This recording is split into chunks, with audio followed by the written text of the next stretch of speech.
Oh golly, the road's getting bumpy cause I got me some friends who just can't get along, oh dear. Okay, right off the bat, I just need to emphasize that I do like this show. Overall, Percy Jackson and the Olympians, I liked it. I enjoyed watching it from week to week, I really did. I loved the anticipation of waiting for a next episode to appear. It was great. Overall, I enjoyed Percy Jackson and the Olympians. In a world where I could only give the show a thumbs up or a thumbs down, I'm giving it a thumbs up. I liked it. The cast for the most part is really solid, and overall, it's a much better and more faithful adaptation of the Lightning Thief book than, say, the original film was. Is it perfect? No. Is it the perfect adaptation that fans claim it to be?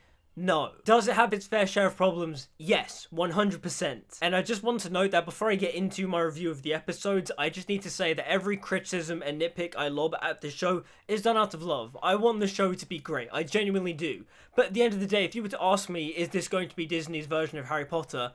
At the minute, no, I don't think so. However, it is a show I do like. It's just that it's nowhere near the level of sophistication of, say, the Harry Potter films, but we'll get to that. But before we talk about the overarching problems of the show, I do want to talk about the episodes from episode 3 onwards, because I've reviewed the first 2 episodes. You can watch them right up here. So without further ado, let's get into this.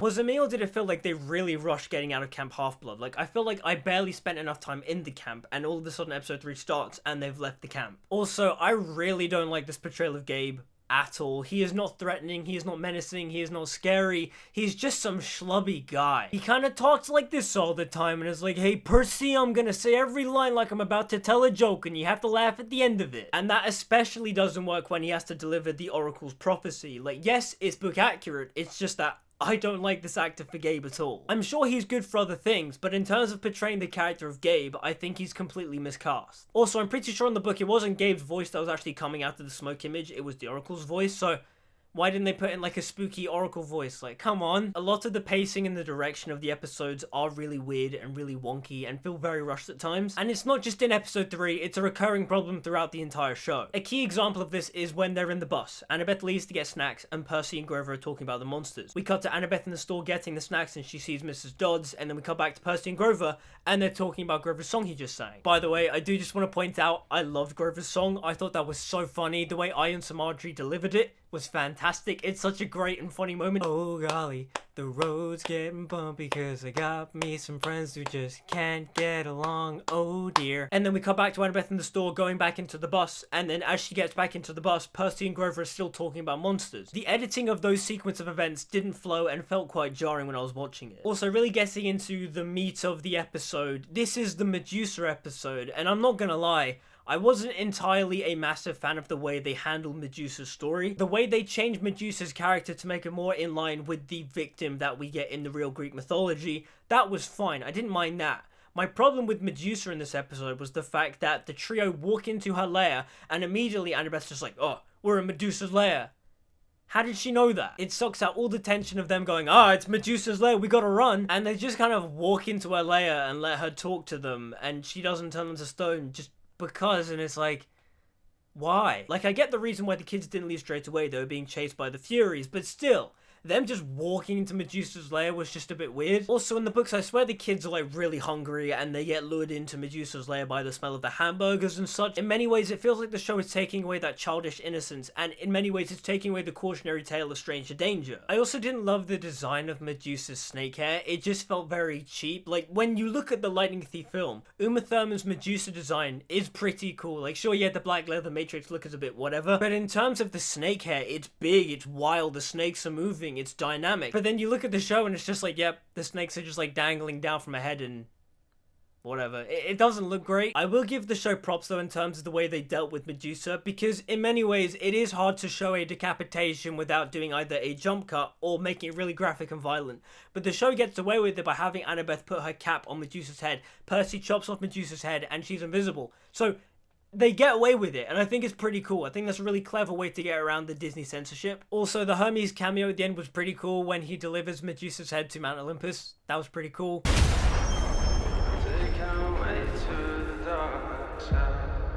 Episode 4 is basically the sequence in the book with the Chimera, and I think the show does it fairly well. Also, when reading the Lightning Thief book for the first time when I was like 10 or 11 years old, I loved this sequence because one, this was the sequence in the book that made me go, oh, the movie is nothing like the book. And it's also when I fell in love with Percy Jackson's inner monologue. Like, I really love the Chimera sequence in the book, and I think the show does it really well. And I also just have a bit of a fondness of this section of the book because, yeah, it made me realize that the Percy Jackson books are really special. And two, Percy's inner monologue in that sequence is so funny.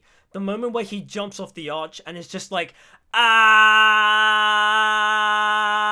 it's really funny. I loved it. That's always something that's just stuck in my brain about the Lightning Thief book, is when Percy jumps off the arch and his internal monologue is like, you know, I wish I did something really cool and badass, but I didn't. In my brain, I was just like, ah, it's so funny. And sadly, the show doesn't adapt the internal monologue. Like, granted, this would have been really cheesy if they did like a freeze frame and Percy was just like, I wish at that moment I did something really cool and epic, but no. Internally, I was just thinking, ah. But the way the show changes it, it's fine. They have like a bit of water grab Percy out of the air. It's fine, but it's okay. I screamed for him. When Percy was falling on screen, I audibly went, ah. I liked episode 4. I just thought it was a bit too short.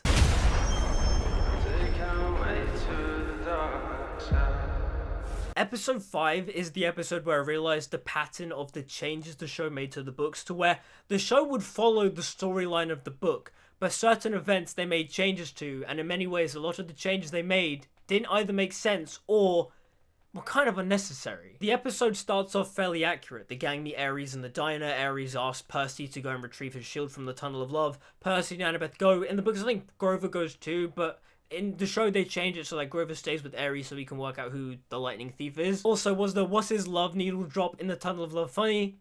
Yeah, I laughed at that. I thought it was pretty good. But then we get to the real core sequence of the episode, which is the big debate between Percy and Annabeth about who's going to sit in the chair. And honestly, I didn't love it. It was such a pointless sequence of events because I know Percy wasn't going to die. Percy doesn't die in the book. The show is called Percy Jackson. Also, Percy is the main hero of the book series. I don't know why they were trying to do this weird fake out death for Percy. Like, I knew he wasn't going to die. I didn't care. There was no tension. There was no stake. I know this sequence was done to build the bond between Percy and Annabeth, but you didn't need it. The sequence in the book did the exact same thing. And if anything, it does it better because Percy understands Annabeth's phobia of spiders. I think they randomly name dropped that phobia in a later episode, but we didn't know that Annabeth hated spiders. Also, in the book, it's not this big high-stakes mission of like, you have to retrieve Ares' shield and such because if you don't, the fate of the world is upon it. Annabeth and Percy just go to help Ares because Ares said he would help them. And so when they go to the Tunnel of Love, they get caught in a giant net and all of a sudden these mechanical spiders start attacking them. Annabeth is terrified of the spiders, Percy protects her, and not only that, there's also the added tension of the fact that Hephaestus has set a trap to where there was going to be a live broadcast. The live broadcast was supposed to showcase Ares and Aphrodite's affair to the gods of Olympus and embarrass them, but obviously Percy and Annabeth are caught in the trap. The whole sequence in the book is fairly comedic and fairly entertaining. It's meant to be a nice little subplot, but all of a sudden the show makes it seem like it's this big epic end of the world thing, and it doesn't work. Like, I know Percy isn't going to get stuck in the chair forever, so what's the point of doing it? I will say, though, it was nice that Annabeth finally called him Seaweed Brain. Like, yeah, that made my inner book nerd happy. Also, the Ares actor is good. I think it's Edge from WWE. I don't know, I didn't watch wrestling growing up. But I won't lie, every time I saw Ares on screen, I couldn't help but just imagine Jason Momoa in the role, because, I mean, like, come on. Jason Momoa is like perfect casting for Ares. Also, I might be misremembering this, but doesn't Ares in the books have empty eye sockets that were blazoned with fire? I kind of wish they kept that aesthetic. Like, I feel like that would have been really cool. Like, Ares normally wears sunglasses, and then when he gets really serious, he takes them off, and then Percy looks into his eyes, and his eyes are empty eye sockets, and they're deep black, but also there's, like, fire blazing in them. Like, come on, that's metal. That's, like, really cool. I really wish they translated that in some way, shape, or form.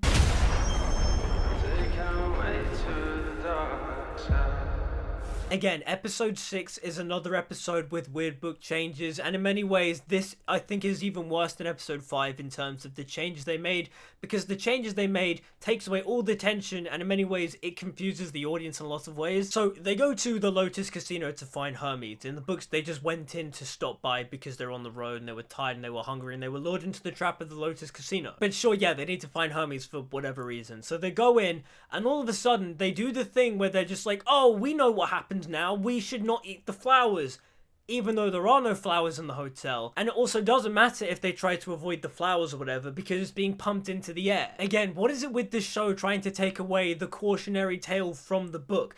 it's just baffling too, because Rick Riordan, the author, is involved in this show. He purposefully wrote those things in the book, like the flowers. I think the flowers are from the book. Like, the lotus flowers are supposed to be a metaphor for, like, you know, drug-induced food and such. Like, don't eat food that you don't know where it comes from. But having the kids just immediately know, yep, this is part of the Greek mythology, we shouldn't do this, only for them to still be affected, makes no sense. The Medusa one I can excuse. The Lotus Casino one is just baffling and such a weird and strange and bizarre choice. I've seen so many book fans trying to cope online by going, oh hey, no look, Nico and Bianca are referenced, like they're in the casino and such. Sure, yeah, okay. But at the end of the day, just because there is a cheap key jangling reference doesn't mean that the overarching story and the decision to alter the story is a good one. And honestly, even though the film sexes up the Lotus Casino sequence by having them go clubbing and such, at the end of the day, I think the film is a much better representation of the Lotus Casino from the books. Also, I do find it funny how Rick Riordan mocked the film for using Poker Face and that whole Lotus Casino sequence, but the show uses Dua Lipa's Starlight. Like, I don't get the complaint. They're like the same vibe, the same thing. Now, what I will say is that Lin-Manuel Miranda was fantastic as Hermes in this episode. The conversation Percy and Annabeth have with him was really good. You can really see the pain and the history and the pathos of Hermes on Lin-Manuel Miranda's face during his performance. He's genuinely fantastic. Lin's Hermes was the first god we had seen in the show where I genuinely bought their presence. Like, Mr. D you're not meant to take seriously, and I think overall that casting is good. Ares is good, but I think it could have been stronger. Again, honestly, I genuinely feel like Jason Momoa was born to play that role. But when Lin-Manuel Miranda shows up as Hermes, I'm like, yes, that is perfect casting, but also there was more depth to Hermes in this show than I thought there was going to be. Because Hermes doesn't become more nuanced until the later books, and so seeing that nuance early on in the story, I thought that was a great change. I thought that was really good. Also, Hermes' magical teleporting car was kind of stupid, but it was funny too, because I loved the sequence of Percy trying to drive it. That was really funny. But, what do you mean that they missed the solstice? Like, what? What a strange and baffling decision. So hold on, let me get this straight. In the show, the gods made the deadline of the summer solstice the deadline for them to start preparing for the war. What? That's not how you prepare for what?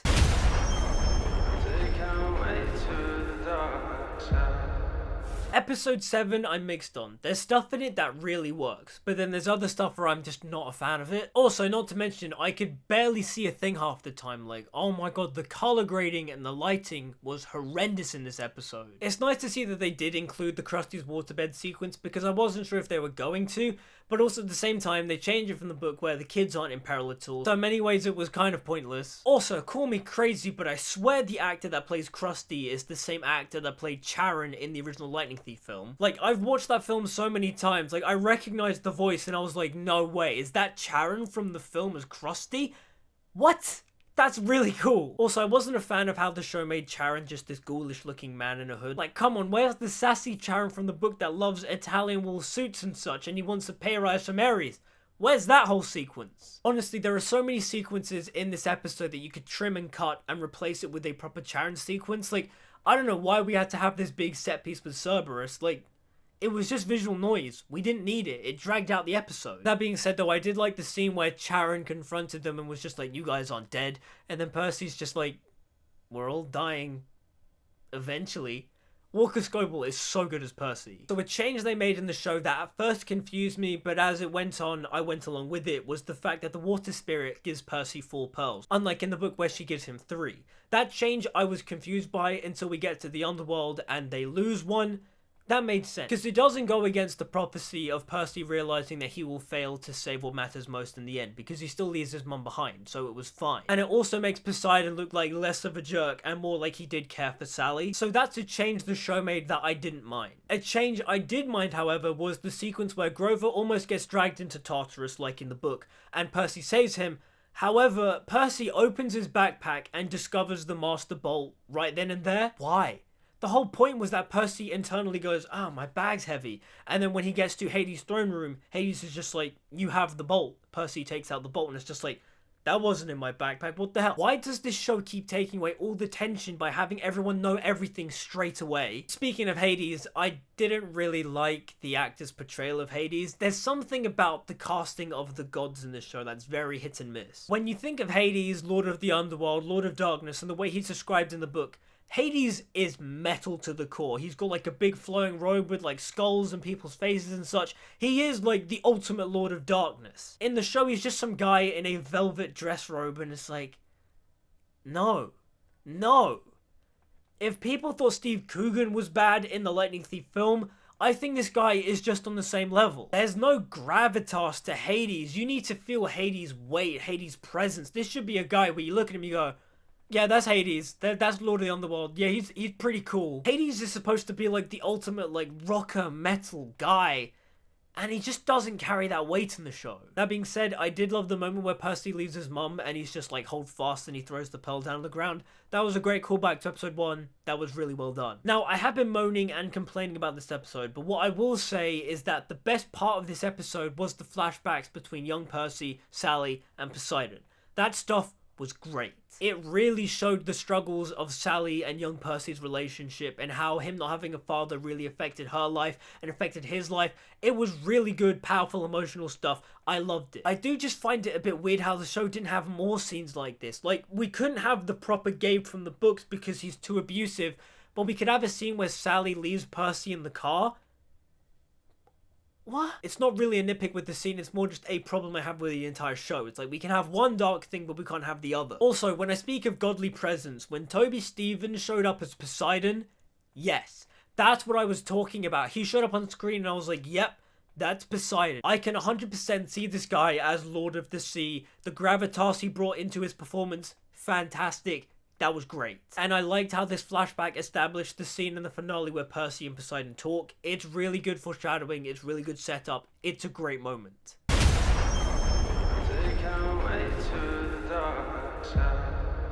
Okay, so I'm mixed on the finale. There are some really well directed moments, but then also there are so many scenes where I'm like, this is very rushed. Also, you didn't mention this before. Also, you didn't set this up, so you're kind of rushing through everything. There are so many details that they include in the finale that just feel either wrong or out of place. The Percy versus Ares fight was alright. It was a little short, and I'm not gonna lie, when Percy summons the big wave, it feels like a Deus Ex Machina. And the main reason why it does so is because the show didn't set up that Percy can control the water very well earlier on in the season. In the book, during the capture the flag sequence, Percy beats Clarice by summoning the water and such. He uses the water and it gives him a power buff. In the show, they don't really explore that. Sure, yeah, you can argue they did it with the swirly scene, but that's not enough. The whole point is that Percy gets a massive power boost from the water, and we're supposed to see that in Capture the Flag. But in the show, during the Capture the Flag sequence, Percy just accidentally beats Clarice with his ADHD Greek god awesomeness. Also, I'm no expert on American geography, so help me out here.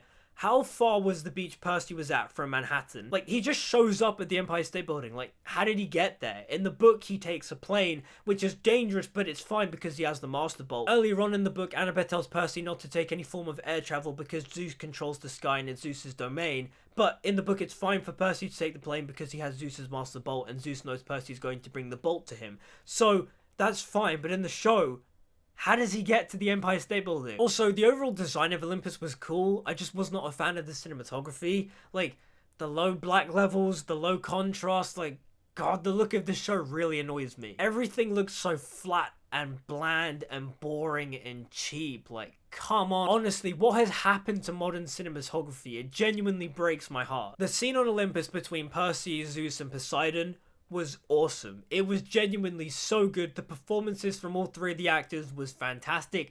Lance Reddick as Zeus killed it. That was a god. When he showed up on screen, I was like, yes, that is Zeus. But the war can't continue. Boy! Honestly, it's such a shame that he's no longer with us and that he's passed away, because I would have loved to have seen what he was going to do with Zeus in the later seasons. Again, he, alongside Toby Stephens, when they showed up on screen, they had the godly presence, they had the gravitas that I feel like a lot of the other godly actors like Hades and Ares lacked. Also, even though in the books Poseidon doesn't surrender to Zeus, they amicably call off the war, I did like how in the show when Poseidon surrenders, Zeus has this look of, see, I know I'm better than you. That elderly brother response of, see, I am the better brother. It's so good. It was such a nice detail. I loved that. I also loved the scene where Percy and Poseidon spoke. You could feel that sense of longing from Percy, wanting to know more about his father and more about whether or not his father actually did love his mother. And you can see that on Poseidon's face. You can see he's just like, I did love your mother, but also I am Poseidon, god of the sea. I'm conflicted between these two worlds. Toby Stephens was fantastic, but also Walker Scoble, what a genuinely great young actor. He's so good as Percy, and he really captures that vulnerability of like, please dad, I want to know, did you actually love mom? It's so good. That, I will say, is genuinely one of the best moments of the entire show. It's so good. Now, the way the show handles Luke's betrayal is,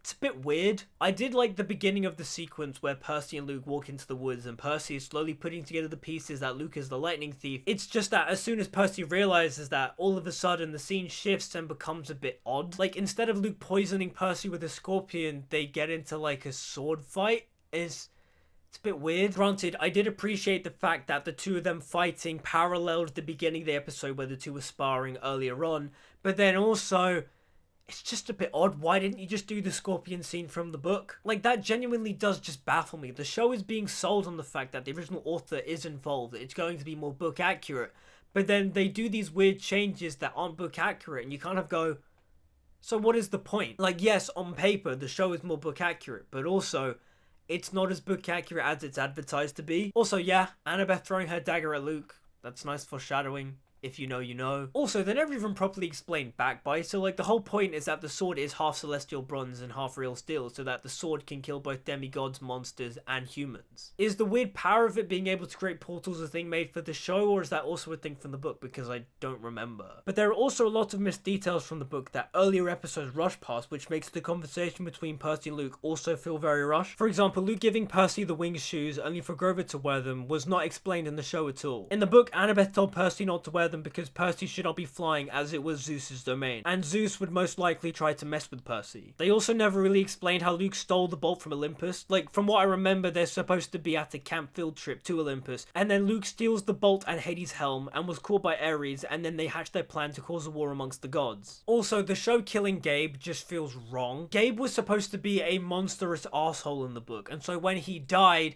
you didn't feel so bad. When Percy and Sally hatch a scheme to turn him to stone, you don't feel bad for him because he's not a nice person, he's a horrible person. But in the show, they've changed Gabe, so he's now just a dorky, schlubby loser. And so him being turned to stone just feels very cruel. Like, sure, the show makes it seem a bit more like an accident, but even still, them turning Gabe to stone just feels wrong. Overall, Percy Jackson and the Olympians Season 1 is a fairly accurate representation of the book it's based on. Though as an adaptation, it has problems, mainly taking away all the tension from the story, but also, as a piece of entertainment, as a piece of media, it has its problems as well. They keep undercutting the tension of the story by having the characters immediately know what trap or monster is coming up, so they either spring the trap or they beat the monster. And because there is no tension whatsoever, it makes the audience feel unengaged. In many ways, it feels like when you're replaying a video game and you start skipping through the sections because you know what's about to come, you know the outcome, and so you make a different decision. The show at times feels like a redo of the book, but the problem is that certain redos, I don't know who they're for. A good example of a good change the show made was when Percy jumps from the arch and then a water tentacle grabs him and pulls him into the river. That makes sense, because when Rick wrote the book, he didn't realize the distance Percy would have had to jump in order for Percy to land into the river from the arch, and so he changed it so that Poseidon technically saved him. That is an example of a good change. But then other changes like Medusa and the Lotus Casino, and then them knowing about the Master Bolt and such, like, it takes away all the tension and all the stakes. There is also a lot of exposition in the show, and it feels like the writers are trying to cram as much exposition as they can into every sentence. And you can tell that's the case because there are times where the actors are struggling to get everything out in one breath. Some of the casting also isn't great. The main three are really good, and so are Sally, Poseidon, Zeus, Mr. D. Chiron is also good, but I also find that his line deliveries can be quite similar. A lot of the time, he talks like this: Percy Jackson, welcome to Camp Half-Blood, I'm Chiron. But then you also have a lot of miscast characters like Gabe's and Hades, like... No hate to the actors, but just they do not work for me at all. They just don't bring the right energies for the roles. The creators of the show have come out and said that they purposefully toned down Gabe, and I think that's a massive mistake. You can still show Gabe being abusive, you just don't have to show him being violent on screen. The original Lightning Thief film portrayed Gabe perfectly. Like, yes, you don't need to have scenes where Gabe pushes Percy against the wall, but at least have Gabe be nasty, be mean. I think if the show was more akin to the way that the Harry Potter films depicted the Dursleys, you could have gotten away with changing Gabe a bit. Like, you don't really see the Dursleys being viciously abusive towards Harry, except for in Philosopher's Stone when Vernon grabs Harry by the head and pushes him against the cupboard and it's just like, what happened? But the way they carry themselves, the way they talk to him, that is very abusive, and you could have done that in the Lightning Thief show with Gabe. They just didn't. They turned Gabe into a joke because apparently it was too sensitive. No, toning down Gabe's abusiveness to me, that's too far. I'm not saying that he needs to be hitting Sally and Percy 24/7, but by toning him down, you tone away that representation of kids going through similar things, and so they can't relate to it. They made Gabe a joke. Also, another problem, and I think this is the biggest problem, is that a lot of the filmmaking is very bland. Say what you will about the original Lightning Thief film, but you can't say that it isn't a well-directed film from a technical level. The lighting in that film, a lot of the harsh and edge lighting, it's really nice and really aesthetic. You look at the show and the cinematography feels very flat or very underlit and very boring. The show has no filmmaking sauce. But to wrap things up, I just want to make this very clear. I liked the Percy Jackson show. I don't think it's great. I think it's good. I liked the show, I enjoyed watching it from week to week. One of the things too that I'll really praise is the fact that every episode ended with a teaser for the next week and it built up anticipation. I was like, yes, I'm looking forward to the next episode. It was really fun. It is a good show and it's a good show for kids. However, this is not what Disney wants it to be. Disney wants this to be the next Harry Potter, the next Stranger Things. The difference is that Stranger Things and Harry Potter are technically well made. They have filmmaking sauce and they have lasting cultural impact. I feel like Percy Jackson can get there. Season 1 just isn't there yet. And overall, it's a good adaptation of the book. It's just not as perfect as some book fans want you to think it is. I mean, I'll say this, it's an overall better adaptation of the book than the film is, that's for sure. What I'm hoping for if we get a season 2, I mean, we most likely are going to get a season 2, like, there's no doubt about it. It is popular enough to get a season 2, and in many ways, it's breaking a lot of Disney streaming records, so that's a good thing. If we get season 2, I just need there to be a massive step up in the writing in terms of stop undercutting all the tension, but overall, the show needs a better and stronger creative direction. Bring in better filmmakers, hire a different cinematographer, make the show look more aesthetically pleasing. Bring in the filmmaking sauce, because Percy Jackson has the potential to be as big as Harry Potter, as big as Game of Thrones, as big as, say, Stranger Things. The problem is just that the show isn't there yet. It can get there, the material is there, you have a worldwide fan base, you just need to make the show stronger. But those are just my thoughts on the first season of Percy Jackson and the Olympians. What did you guys think? Did you like it? Did you dislike it? Did you love it? Did you hate it? Did you think it was the perfect adaptation? Do you think it could have been done better? Let me know in the comments down below. Like, subscribe, follow me on social media, all that good stuff. Until we meet again, see you guys next time.